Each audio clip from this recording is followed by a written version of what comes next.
If we had bought another long-term rental from there, it just would have taken a long time to scale as quickly as we did. So yes, cash flow is the reason that we went short-term, because they kind of act like cash flow turbochargers in any real estate portfolio.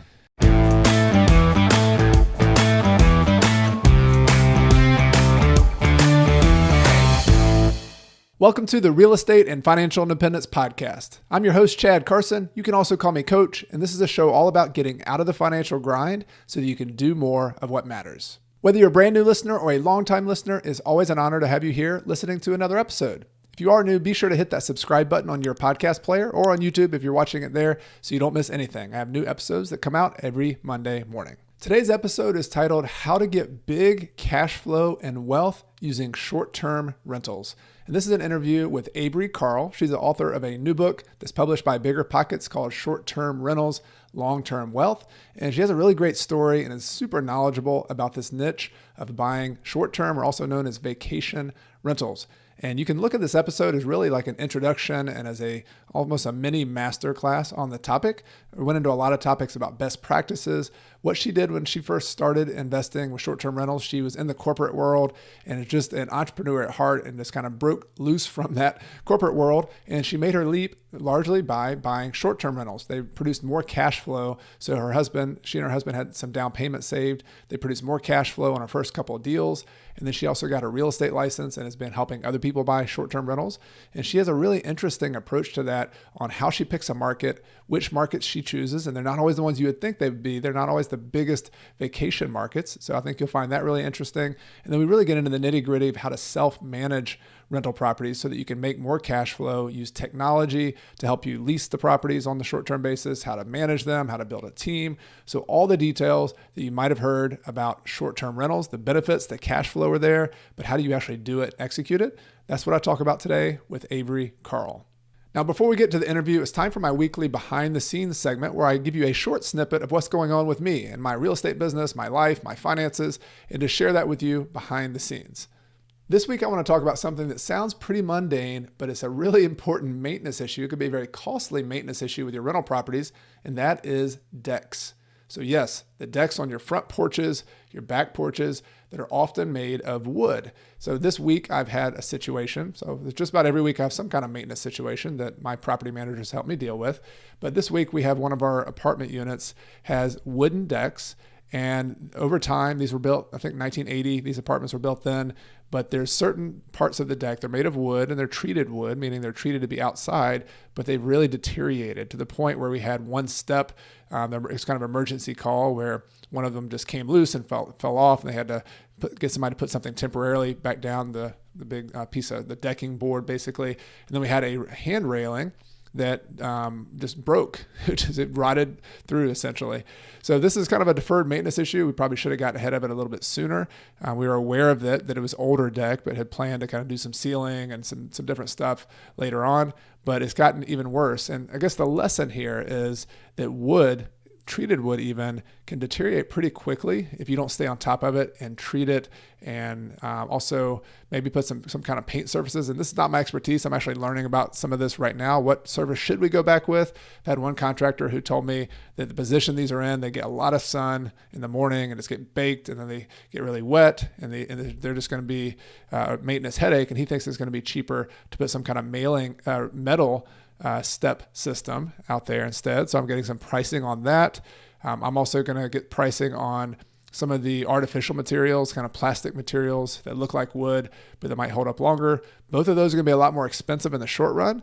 But I'm telling you all this just because rental properties are a game of kind of attrition when you own them for the long period of time. And I think I've mentioned before on the podcast, you want to have the lowest maintenance materials possible. Like these are brick exterior and they have metal and aluminum trim around the outside, but these decks are kind of the weak point. The wood is something that just breaks down quickly. It's a lot quicker than stone materials, brick materials, plastic materials. So that's going to be something we're working on to try to long-proof our rental properties. And so my recommendation to you, like me, I'm going to do a better job because of the costliness of this, and we let it get a little too long, is on all of our properties have a regular schedule of treatment of our wood decks. And this will be, sealing them probably every few years, maybe a little sooner in some cases, or painting them if they have some sealant kind of paints. In some cases, if they're a little bit farther gone. If you don't do that, like what we didn't do, and to get ahead of it, then it'll rot really quickly. Even, one day it looks like it's okay. Another day here, you're having a really big problem.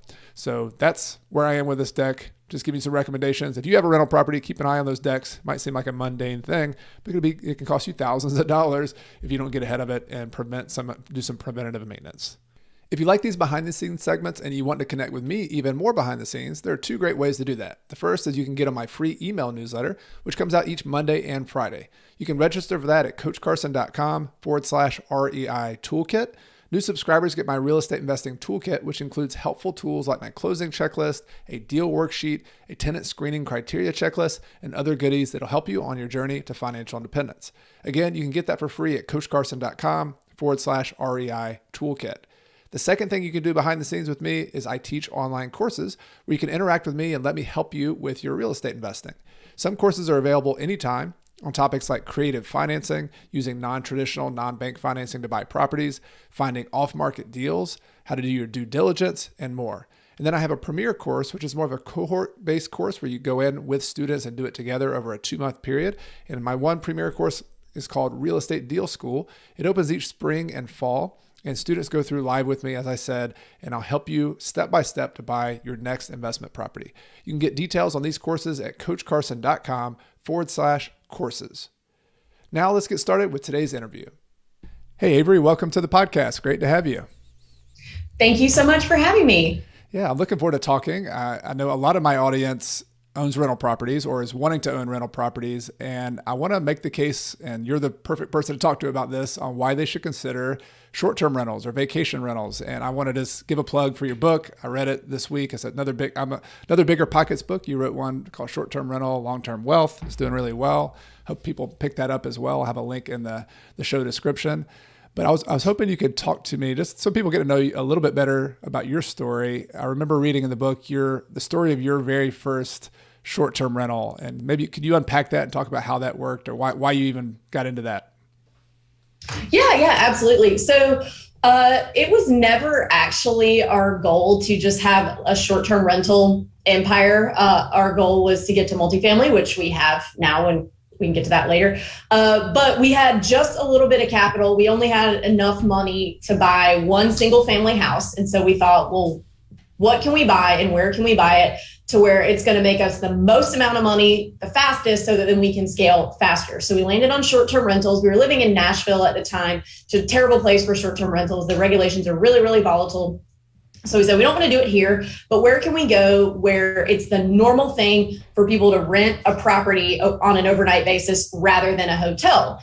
And so we had just been on vacation in the Smoky Mountains, and we thought, well, everybody goes to the Smoky Mountains and rents cabins. Somebody owns these cabins. Why can't it be us? So we started kind of looking, and long story short, pulled the trigger, kind of learned as we went. There weren't all the resources back then when we started that there are now. It ended up doing exactly what we wanted it to do, and we set off scaling from there. So you had the idea, and it came down to a necessity of cash flow. You had a certain amount of capital to put as a down payment, but you were trying to decide, should I do a long-term rental? Should I do a short-term rental? And it just was that more attractive cash flow wise to you? Was that one of the reasons you looked into it? Yeah. So we actually, our very first property was a long-term rental. Our second was a short-term rental. And the long-term rental was actually cash flowing really well. But if we had bought another long-term rental from there, it just would have taken a long time to scale as quickly as we did. So yes, cash flow is the reason that we went short-term, because they kind of act like cash flow turbochargers in any real estate portfolio. Yeah, so maybe that's a good point to jump off this comparison. You've mentioned you have a long-term rental. You mentioned you have a short-term rental. In your case, so we could just use your story as an example. Like, what do you see as kind of the core pluses and minuses of buying a property and using it as a short-term rental versus buying a long-term rental? Like, what are some of the main benefits of that you see for each one? Well, so to give a little background, so now I bought my first short-term rental in 2017. Now we have 100 doors, a mix of long-term and short-term. 8 of them are short-term, and then we have 4 pretty big multifamily, or not. Pretty big is a relative term, depending on who you're talking to, but between 12 and 26 units. I would say that the short terms, they are more work. The major difference for me besides income is that with short terms, you really don't want to use a property manager. Like I have all of my long terms with property managers, 10%, whatever. I don't want to deal with background checks and all that. You guys deal with that for 10%. That's great. 10% of $1,200 a month is not that much. With short terms, it's different though. The average property management split for a short-term rental is 25%. And to give you some context and some perspective on how much I would have paid for my 8 short-term rentals this year, I would have paid over $200,000 to a property manager for something that there are a lot of tools and automations that I can do from my phone. So for me, as someone who is still working on scaling and building my portfolio, that $200,000 can be better spent on either another short-term rental or several, or a long-term multifamily. Really anything, that's going to get me $1 million worth of property. So the major difference is that the management is different, and you really don't want to, if your goal is cash flow and scaling, property manager is probably not going to be the partner that you need in short term to get you to your goals. Got it. So it sounds like there's a cash flow opportunity, but then you need to get in at least into a part-time business managing that to make the most sense. But the good side of that is it doesn't have to be like a full-time job. You can have, there's systems, there's automation, there's ways to do that, which I want to get into with you and talk about. But that's the plus is big cash flow opportunity if you're willing to put in a little bit of, build some systems, basically do a little bit of a startup business. Yeah. Exactly. Cool. All right. And so going back to your example, so you started in 2016, you had a full-time job at that point, and you just decided, was it always your ambition to get into real estate? Was it something that you wanted to make that transition that quickly, or like, what was your goal at that point? I definitely did not grow up saying I want to be a real estate agent when I grew up. So at the time I'd just finished my master's a few years earlier. I'd been through 3 corporate jobs in about as many years, almost gotten fired from 2 of them, like very nearly. I was put on what's called a performance improvement plan at 2 of them. And after the second one, I was like, this is not for me. I'm a terrible employee. So I was kind of looking for a transition, or, thinking there's got to be something better than this, like waiting for this one boss who doesn't really even like me that much to bestow a $10,000 raise on me at some point. So after we bought our first short-term rental, which is our second property total, I kind of noticed that there was a need in the market. There weren't really any agents in the short-term rental space that specialized in that could really answer our questions about how much properties should be able to make, or remote self-management, things like that. So we were at a point with our investing and the cash flow coming in that I could replace my corporate income, which was nothing. It was $37,000, so pretty easy to replace. So at that point, I got my license and kind of bridged that gap and started what would eventually become the short-term shop as an agent who specializes in short-term rentals.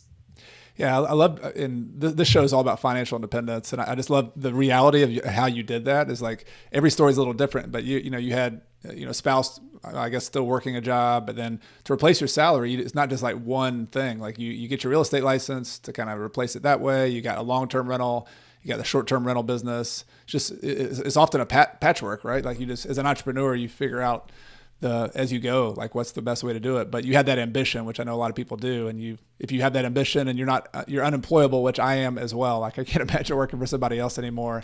Like you find a way to do it. And short-term rentals is one of the great ways today that a lot of people are doing it. Exactly. Yeah.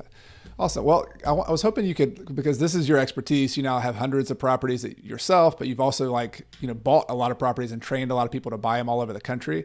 I was hoping you could kind of go into some of the best practices that somebody who's interested in a short-term rental, they're like, okay, this is interesting. I want to make more cash flow from a rental. Maybe I need to do that because of a competitive market. Maybe I just want to do that to do what you've done and kind of cash flow it and reinvest that cash flow.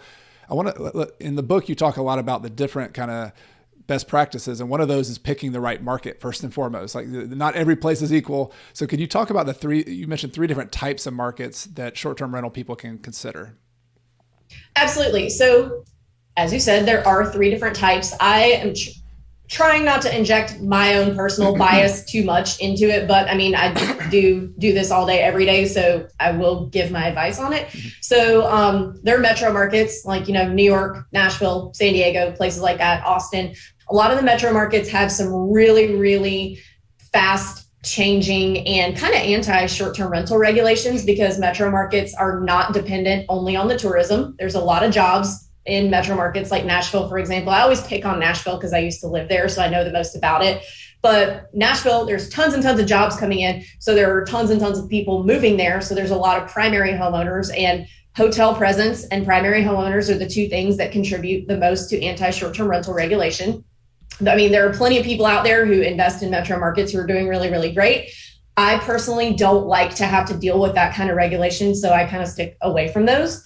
The second type of market is going to be your big, expensive, I call them fly-to vacation markets. So these are areas that are dependent on tourism, not a lot of industry outside of tourism, but they're the types of markets where people are saving all year to go on vacation, like Aspen or Hawaii.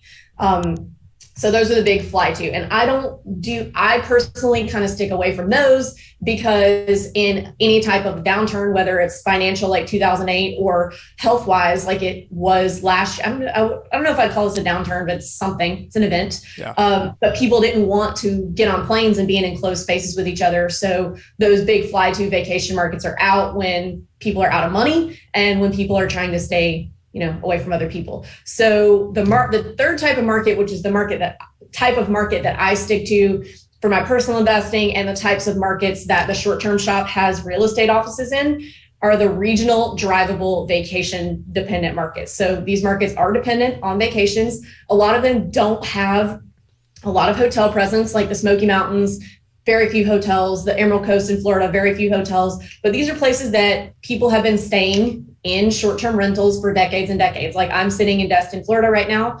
There were vacation rentals here on the beach before there was electricity on the beach. So you don't have to worry about all of that constantly changing regulation, because since vacation rentals have been around for so long, that those battles were fought long ago. And now, because there's no hotel presence,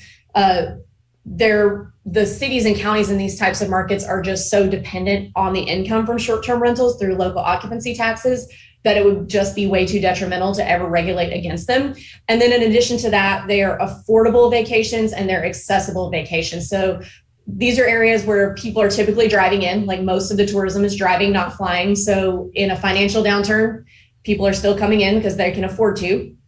And then they're also accessible, which means they're not having to, rather than not having to pay to fly, now they're not having to fly because they have to and be in an enclosed space. So last year, what we saw we thought that people were going to just stop going on vacation altogether, but that's not what happened. They stopped going on the big fly-to vacations, but they were staying in control of their own environment and driving to these regional drivable vacation destinations. So I've seen from my experience, I'm not an economist by any means, but they seem to be the most recession resistant because of those two things.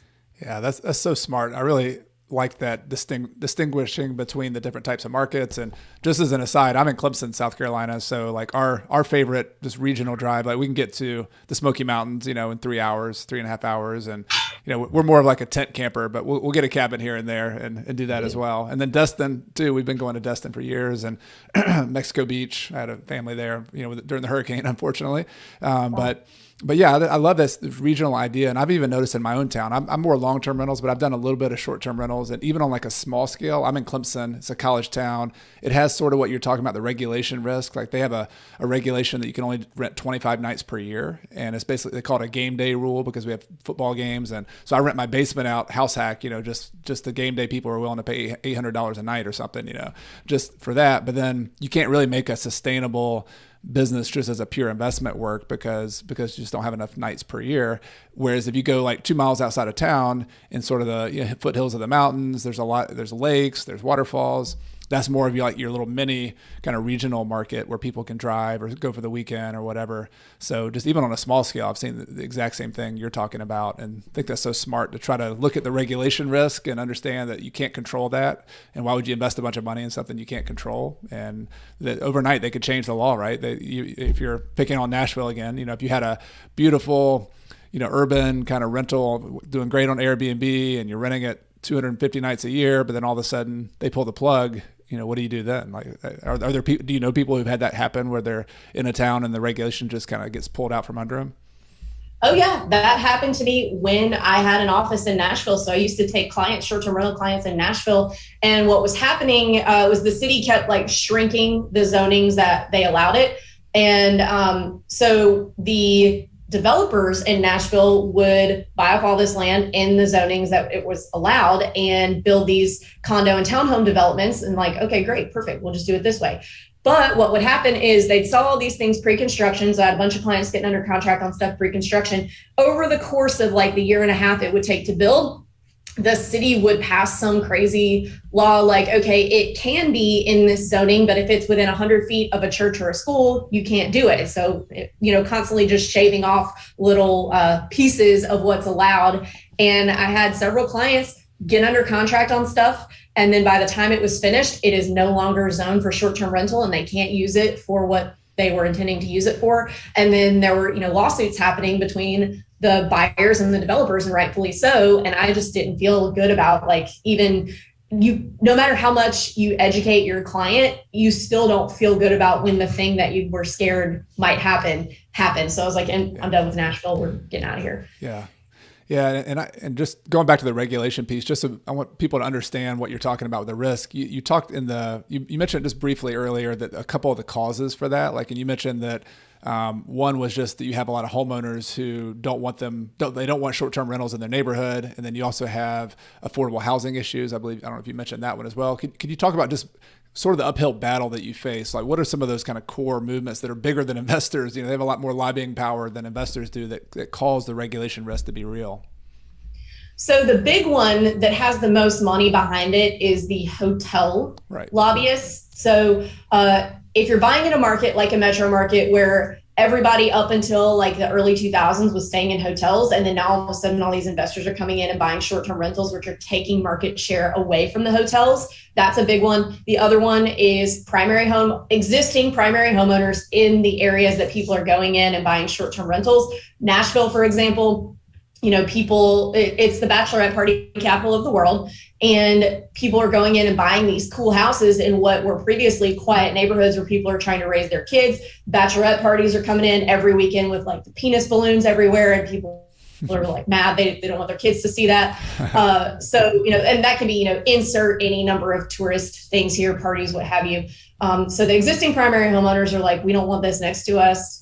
And so they're taking that to the city council. And then the other big one that's happening a lot actually now around the country is that investors are willing to pay up to X amount over what the actual value of that real estate is because of the amount of money that it will be able to make. Even though it's not a commercial asset, a lot of short-term rentals are still appraised as residential. So if you've got a short-term rental that makes $100,000 a year next door to a house that has not been on rental, that's been like a primary home, the one that makes $100,000 is worth the same amount as the one next door that makes nothing. So that's something to think about. But all these investors come in who are willing to pay, $50,000, $100,000 over asking to get these things because they know how much money it will make. And they're pricing all the primary homeowners out that don't have all that extra money. They're trying to get a place to live. So that's coming up in a lot of the metro markets as well, that people cannot afford to live in the cities that they live in anymore because the short-term rentals have driven the value up so high.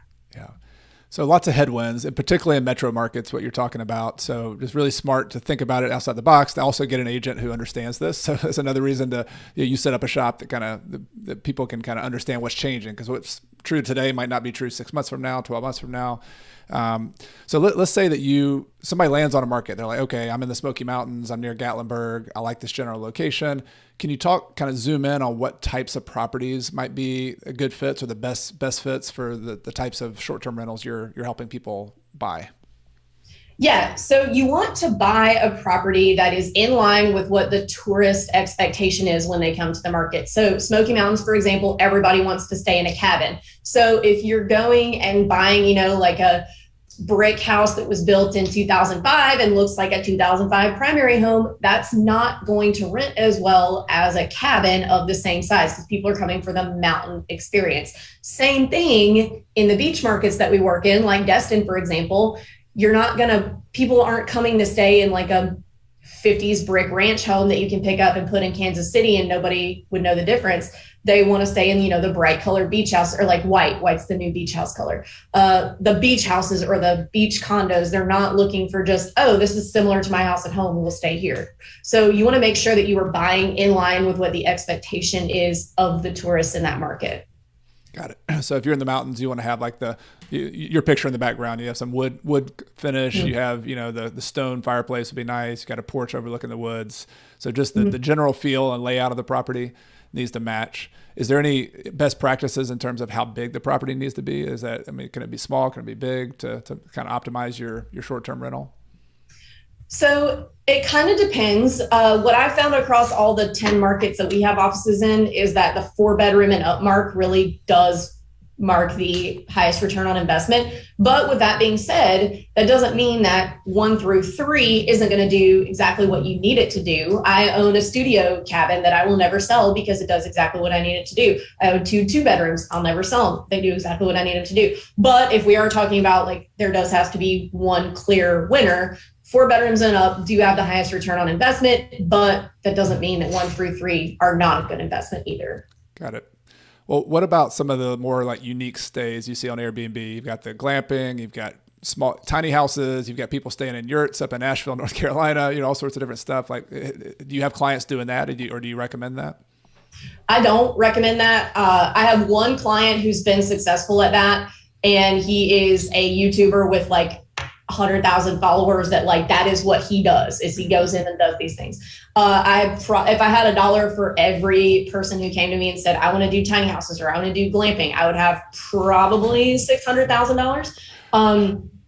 What people don't understand is you cannot just go buy a piece of land, even if it's unrestricted, out in the middle of the county. You cannot just buy a piece of land and plop down a bunch of glamping things and call it a day and you're good. There's a lot of red tape that has to be cut through with the county or the city, depending on if you're inside or outside of city limits, zoning and planning, engineering. Like Rob, my client, who was able to do it, he bought a 50-acre property in Gatlinburg probably a year and a half ago. It is still not through all the approvals process. So I think a lot of people think, oh, this is a cheap and easy way to do this. And I'm going to try it. It really is that has to be what you want your job to be. And it also costs a lot of money to get through those approval processes. It's not free. You have to get engineers and architects involved. So it's a lot more difficult than people think. And then with the tiny homes, people are like, oh yeah, I can just move these things around and I'll put them here. If I want to go buy something in Arizona later, I'll go move them out there. If it's not on a foundation, it is not real estate, which means instead of appreciating like the rest of the real estate market, it is going to depreciate. It is going to be, if you have a tiny home on wheels, it's going to be worth nothing in 15 to 20 years. Where if you have just a small house that is on a foundation, it is going to be worth more in 15 to 20 years. So you want to keep an eye on that. Plus a lot of counties and cities are going to have minimum square footage requirements to build an actual house. So I don't think the tiny home thing, yeah, it's cool, whatever. I don't think that is a smart investment move. So if that's like a business that you want to start and that's what you want to be your job, you want to create a job for yourself by owning a campsite, great. But for me, I'm looking to build wealth through not only cash flow, but appreciation. So if you want to buy a small cabin, great. That's what I have a 600 square foot cabin. I don't call it a tiny cabin. It's been there since, I think it was built in 95. It's just like a cute little honeymoon cabin. So it's really easy to get caught up in all that because all of it's on HGTV and it's really cool and fun, but you do kind of want to stick to what has worked for a long time rather than, get off in the weeds with the glamping, I think, personally. Yeah. So it's kind of it's a trendy thing. And the other point is it's not as easy to execute as it seems. And, right. And it seems to me too, like the risk factor, like where, if you ride a wave of good, things are going great on Airbnb, but I'm always thinking about plan B, C, D, like what happens if I have to do something different, and having a little home that only works is kind of glamping situation, as opposed to a house that maybe could be rented long-term in a worst case scenario, or you could sell it more quickly because there's a lot of financing for it. This seems like you're talking about kind of stick with your bread and butter core stuff that has not only potential, but it has less risk as well. Yeah. Cool. All right. So we talked about talked about housing type. People may or may not assume this, but when people are staying here and they have to have furnishing. So I assume that in most cases, like when you buy a property and you have a client doing that, how do you think about amenities? Like what types of furnishings and things they should put in there? Like that's a whole nother process compared to people doing long-term rentals. So for me, another benefit of sticking to those regional drivable vacation markets where everything's been a short-term rental forever is that most of them are going to come furnished. It's very rare that in the markets we work in that we see a property coming unfurnished. I have had to furnish a few of mine before, like one was a foreclosure, one was somebody had been living there, but it would make a good short-term rental. So I recommend buying local to the market that you're buying in, especially if you're in a market like that where there's a lot of out-of-state owners. So there's, all the local furniture stores have options for you as an out-of-state owner. Whereas if you're trying to like piece together a bunch of stuff from Wayfair from 1,000 miles away, right, then that's going to be a lot more difficult. Got it. Okay. So try to buy it furnished. If you can't, just figure out a local furniture store, do something. And I assume too, like the person who's getting into this either needs to have somebody on the ground who's like kind of got an eye for design or understands how to decorate and furnish, as opposed to somebody who knows how to run the numbers, but has like no style whatsoever. So do you have clients who outsource that piece, or is that something like a local manager could help out with, or a local agent could help out with if they're not into that kind of thing? On running the numbers? No, I'm talking about furnishing. Yes. Yeah. I mean, I'm talking personally because this is something like for me to go buy furniture and like put it in a house. I'm like, I don't want any part of that. Like, I just want to pay somebody to go do that. Yeah. So if you don't know, like if your agent doesn't have any recommendations, I would start with the local furniture stores. And a lot of times they'll have an in-house person who can help you furnish it. And if they don't, they will know all of the designers in the area that can help. So I would start there for sure. Okay. Got it. All right. So we've kind of gone big picture. We got a general market. You give some good recommendations there. We've talked about the property types, furnishings. Let's get down to like just actually buying properties. So, most investors are aware that, you either look on the MLS, you try to go through an agent and buy a property. That's kind of one way. Some people are also driving for dollars, looking off market. Like, how are most of your clients finding these deals that they're buying? So it's either on the MLS or through so we have a lot of past clients, and it's, there's been a lot of appreciation over the past few years. So we have a lot of past clients that are looking to unload and 1031 exchange up or into more properties or things like that. So either on the MLS or off market through our past clients that are ready to trade up. I will say that a lot of investors are taught or hear on podcasts or whatever that, if it makes it to the MLS, it's not a good deal. Which is incorrect. I mean, in any market, that's incorrect because it's not like every property that is about to go for sale goes to like this holding tank where all the wholesalers look at it and all the investors look at it and then they all pass on it and then it goes to the MLS. It's, if no one speaks to that seller first, like an agent or another investor, and they're like, I think I want to sell my house, let me just call this agent, sell it. That doesn't make it a bad deal. It just means that this person was their connection and they put it on the market, especially in the markets like the ones that I'm in, because a lot of all the properties, 90% of the properties are either investments or vacation homes. So these are not areas where there's a lot of distressed property happening, like in metro markets where people actually live there and, maybe they're in financial trouble and it gets all the way to their doorstep. And then they do have to sell their house at a discount. These are things that people are selling off at retail before that financial trouble ever gets to the house that they live in, to where they do have to sell for a discount. So there's a lot of stuff on the MLS. So I just want to kind of clear that up, that like there's not some magic place where all the investors look first before it hits the MLS and say no. Just because it hits the MLS doesn't mean it's not a good deal. Yeah, and to your point too, like you're looking at the exit strategy. Like, if your expertise is short-term rentals, not everybody who lists their property understands or is as good at that market as you are. So you might know something about what potential rental values are that 20 other people in the market don't know. And so there's competitive advantages you can have even when other people are looking at that same property. And right. I mean, and then also, like, I've found this not only in the short-term rental niche, but like somebody who's really good at Section 8 rentals, or somebody that's really good at student rentals, which is a lot of what I do, or somebody's really good at doing group housing. I mean, there's all these different little, rental niches. And if you understand that niche, you can take the same property that somebody else thinks only produces this much money, and you could turn it into something that makes a lot more money. So I think that's really smart what you're doing, of just telling your clients not to just discount that because other people are looking at it. Like, focus on your fundamentals, focus on your strategy, and then if the numbers make sense, just buy it, make the offer, right? Right. Yeah. Okay. So what about running the numbers on a short-term rental? So like, a lot of people with long-term rentals are looking for something like the 1% rule, or they're trying to look at the net income after financing and say, I want a certain amount of cash flow per unit. Like, how do you look at a short-term rental to make sure it's a good deal or it's not a good deal? So we do a few things. So there's a few ways you can look at it. Cash on cash return is typically the main metric that people look at. There are a number of websites that you can get short-term rental data for the market that you're buying in. I don't recommend, and people are going to think this is crazy. If you read the book, I kind of go into why though. I don't recommend going off of previous rental history, because as you just said, that is what one random person has been able to do with one random property.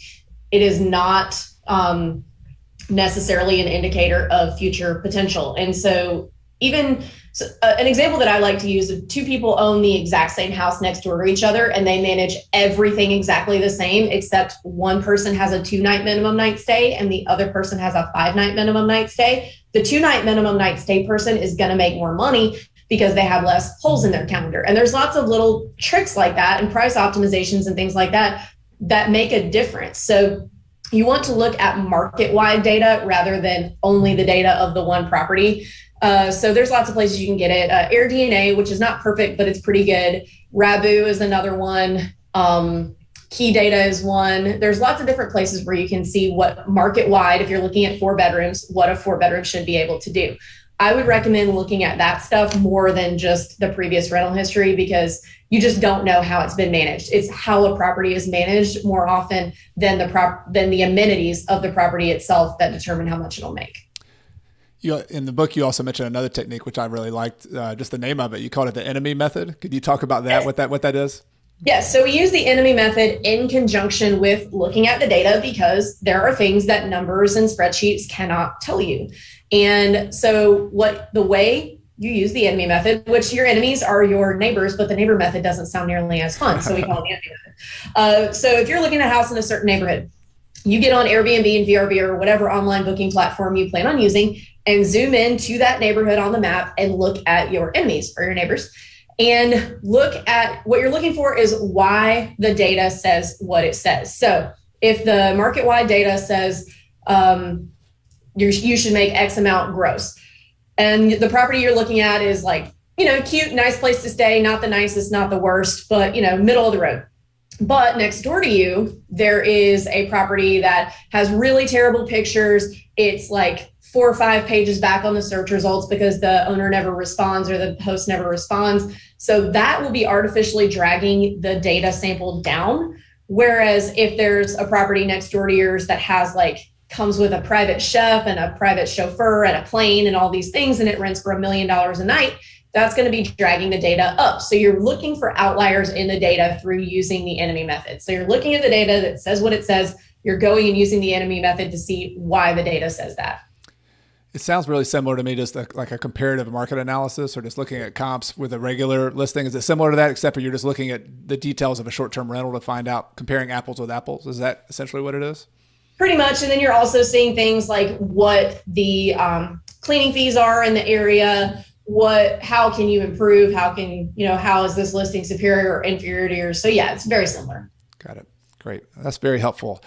So I want to talk about self-management. You started off talking about that and kind of giving a distinguishment between hiring out your management to a third party, which might cost 25, 30%, versus self-managing it. And sort of the whole premise here, which I think is really interesting for a lot of people, is that you can make this a kind of a part-time job and make really good cash flow And is it, so I want to ask a couple questions. One, is it possible, just to put some real numbers on this, if somebody had 3, 4, 5 short-term rental properties, is that the type of kind of numbers that somebody could expect to maybe replace a job, making $1,000 per unit or $500 per unit? I'm just wondering, like, how many properties are we talking about that somebody needs to manage in order to make a financial difference? And then I want to talk about some of the details of actually managing that.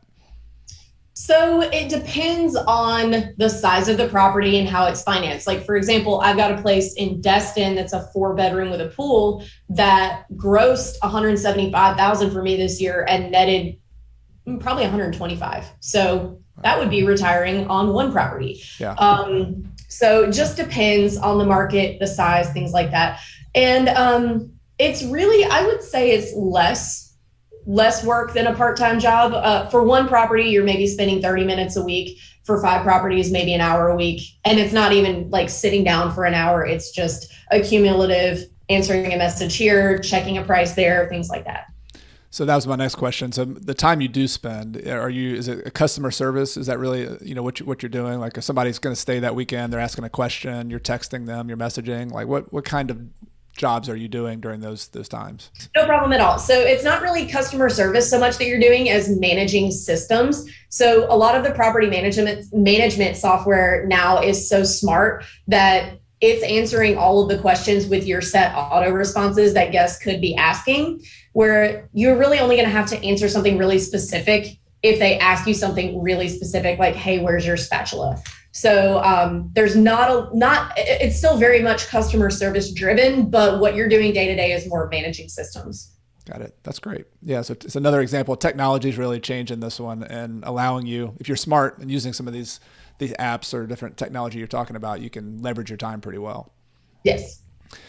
What are some other, maybe let's talk about apps. I mean, I know there's a lot of them out there, but what are some of the key technologies that if somebody's self-managing, they need to be thinking about? So in terms of software, you need a property management software platform. There's a lot of them out there. Your Porter, actually, it's now called Guesty for hosts, which hurts my brain because it was bought by Guesty. And so I understand why it's called Guesty for hosts, but why did they not call it Hosty? Anyway, I'm not in their marketing department. So there's Your Porter, which is now Guesty. There's Owner Res, there's IGMS, there's a bunch of different platforms. And they used to be called channel managers. Now they're called property management software. So what those things do is they bring all of your listings across all of the platforms you might be listing them on, like Airbnb, VRBO, Booking.com, bring them to one dashboard so all communication is in one place. All editing is in one place. So if you need to change something on your listing, add a picture or something, you just do it in your property management software and it puts it everywhere else.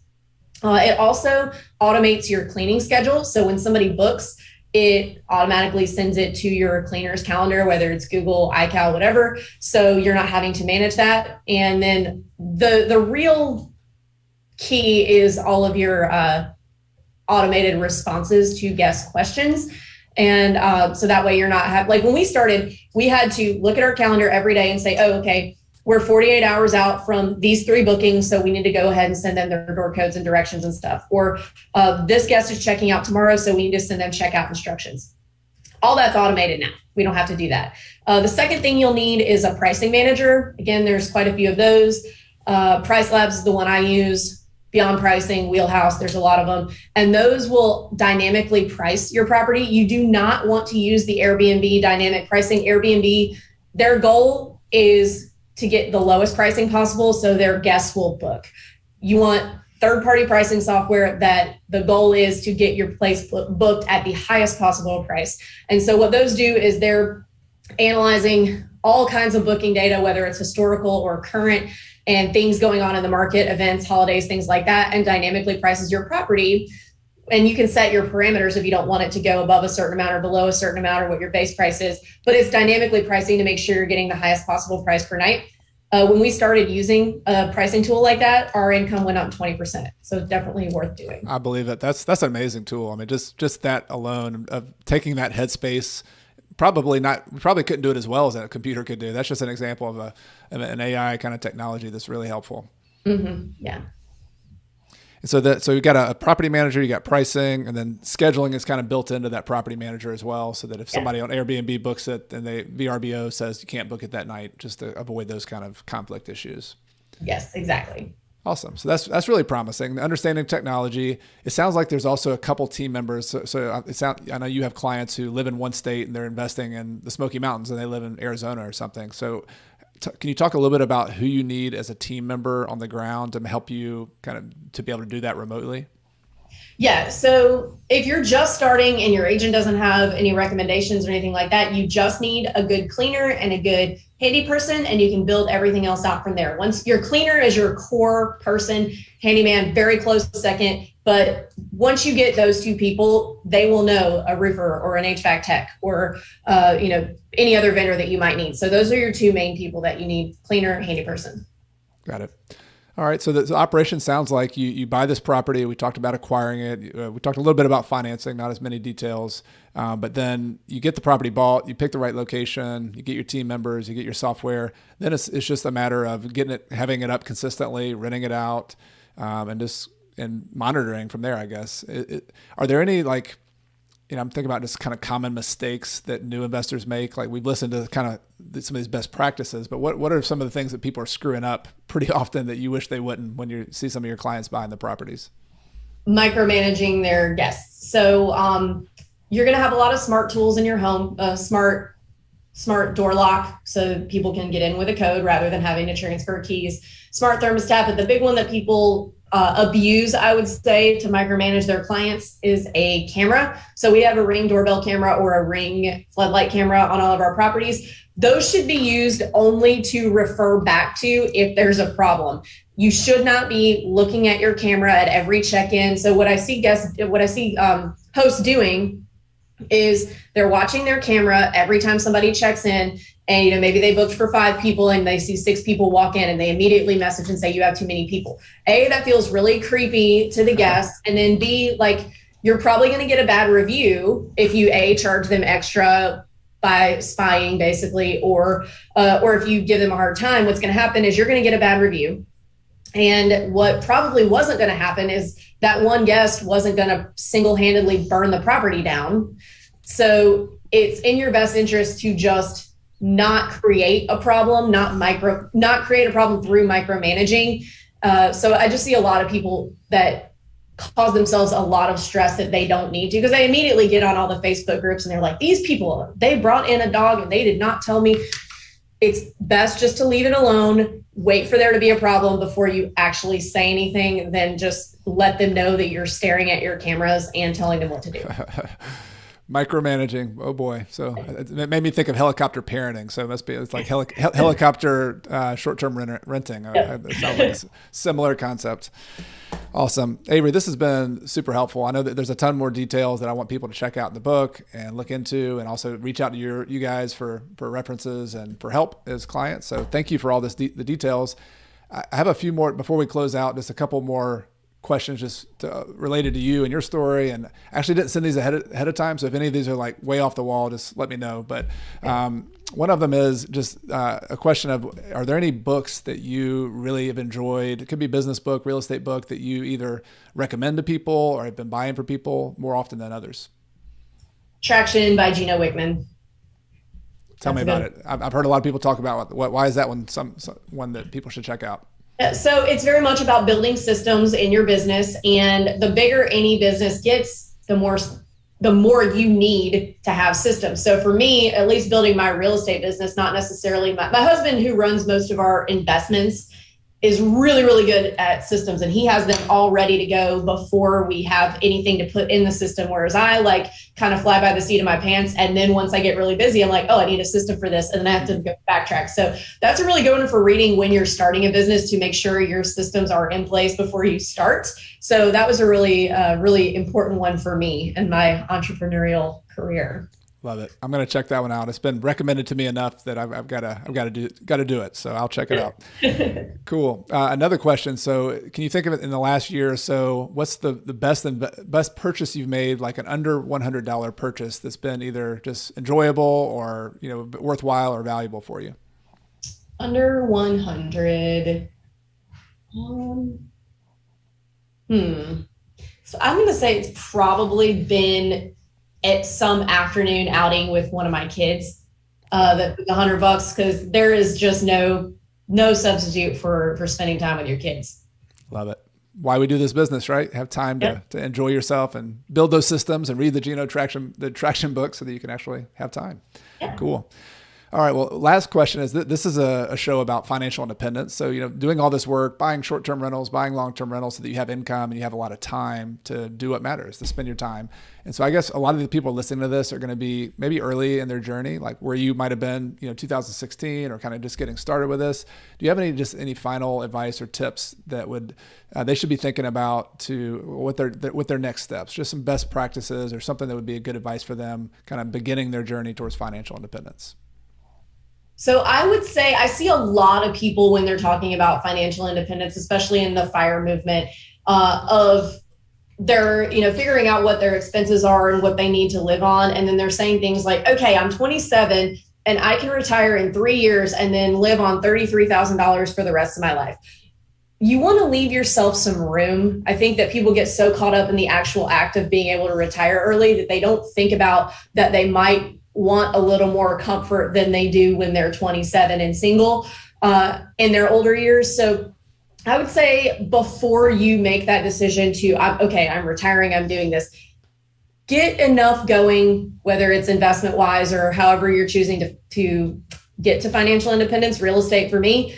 Make sure you have enough that you have some cushion and that you're not going to be causing yourself to scrape by for the rest of your life. Because I see so many people on Facebook forums and stuff saying how thrifty they can be for the rest of their lives. And I think that at some point you might run into a situation where you need more than you think you're going to need.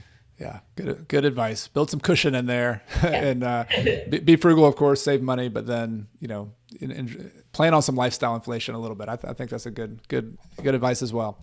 Well, Avery, this has been awesome. I'm going to put links in the show notes to everything a lot of things you talked about, also to your book and to your own website. But could you just tell people where they can follow up with you and stay in touch with you as well if they want to connect with you or your business? Yes. So if you would like to become a short-term shop or a mortgage shop client, just go to theshorttermshop.com and click schedule a consultation. Or if you just want to follow us on social media, we are at The Short Term Shop on Instagram and Facebook. Awesome. So thank you so much, Avery. It's really nice talking to you. And maybe I'm going to make my trip up to the Smoky Mountains at some point and look for some of your cabins online. Awesome. Thank you for having me. All right. Thanks, Avery. Talk to you soon. If you'd like more details on today's guest or the resources that we discussed, you can find a link to the show notes for today's episode in the podcast description in your podcast player or in the video description on YouTube. If you're new here, please consider hitting the subscription button in your favorite podcast player or on YouTube so you'll be notified each Monday morning with my newest episode. Everything I share with you in this episode has been for general education purposes. I've not considered your specific situation or risk. Before buying your own investments, be sure to consult a financial, real estate, and/or a legal professional. Until next time, I'm Chad Carson. I'm your host for the show. You can also call me Coach. And this is the Real Estate and Financial Independence Podcast, which is all about helping you get out of the financial grind so that you can do more of what matters. See you next time.